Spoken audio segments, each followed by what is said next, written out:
Mambo vipi? Welcome kwa Farm Money on your hand. Leo ningependa kuleta hii siri moja. Siri ya kuagua vifaranga vingi kwa muda mfupi, yaani kwa wakati mmoja.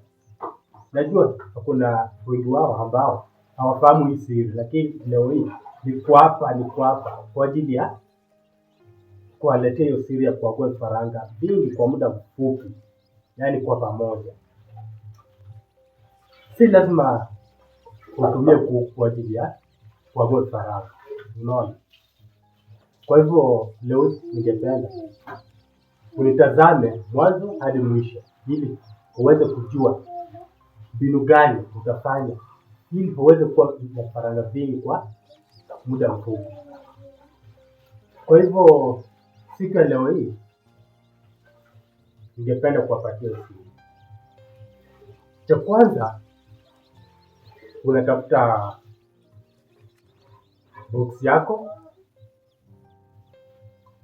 Wakati uko na mayai tayari, mayai zipo tayari ambazo umetenga kando kwa ajili ya kuaguliwa vifaranga. Unachukua box yako vizuri, unaitayarisha. Katika hiyo box unaweka jivu, unaweka soda kwa ajili ya kuwekelea mayai zikuwe juu yake, unaona. Ukishaweka katika hiyo box, ukishaweka katika hiyo box hiyo vumbi ama jivu au soda, unaweka katika hiyo box, unaitandaza vizuri. Baada ya kuitandaza kwenye box, unachukua taa, tunaita Jimol, ambayo ita ya mafuta ya glass. Juka umezifahamu hizi taa za kitambo hizi ambazo zilikuwa zinatumia mafuta taa. Hizi za glass nadhani unazifahamu. Kisha unaichukua, unaiweka katikati ya hiyo box. Baada ya kufanya hivyo,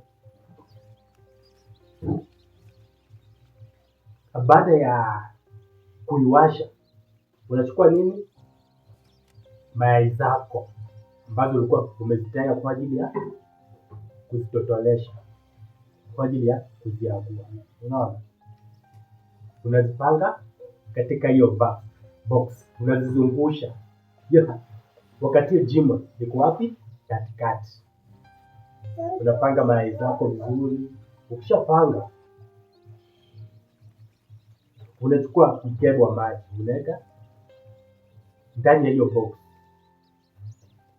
kwa sababu hayo maji yanasaidia kupunguza joto na kupunguza nini, ya kuleta temporary fulani mzuri katika hayo mayai, yasiweze kuwa moto sana.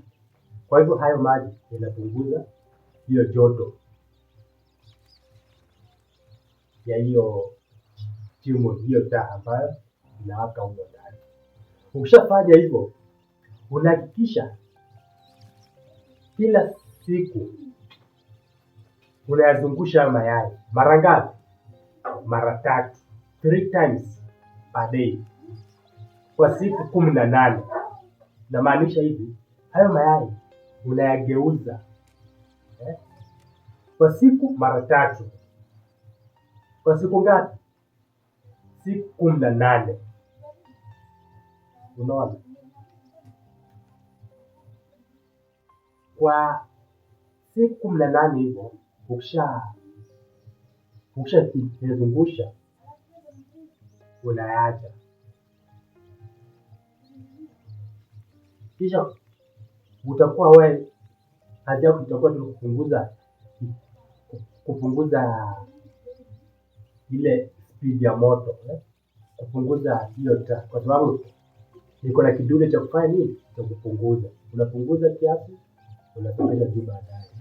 Hivyo baada ya siku 21 utaona mafanikio ya hiyo njia. Utaona vifaranga jinsi zinavyofanya nini, vinavyoaguliwa kupitia katika hiyo taa ya mafuta. Baada ya hapo, nitarudi baadaye kujua jinsi gani ya kuwalea hawa vifaranga moja kwa moja siku ya kwanza hadi mwisho. Hiyo itakuwa chapter nyingine. Nitarudi ili tuweze kujifunza jinsi ya kulea hao vifaranga. Na ningependa kuambia kama haujafollow kwenye Facebook yangu, tafadhali nifollow hapo. Baada ya hapo, njoo kwenye YouTube channel yangu, nafahamika kama Farm Money on Your Hands. Subscribe hapo ili uweze kujifunza mengi jinsi ya kuwalea kuku wako na vifaranga zako. Asante.